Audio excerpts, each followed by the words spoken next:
আল্লাহ তাআলা বলছে কুত্তার স্বভাব, ফামাসালুহু কামাসালিল কালব, এই কালব অর্থ কুত্তা।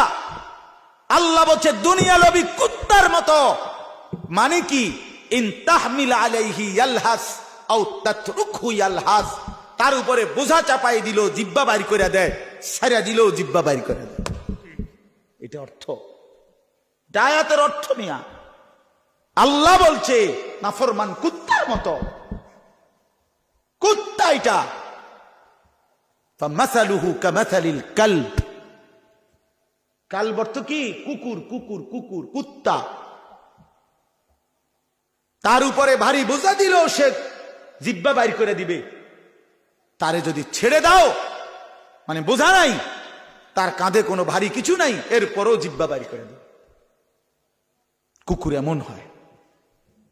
কথা বলো, এই এই অপদার্থ, কথা বলো কেন? তোমার অসুবিধা হলে বাইরে যাও।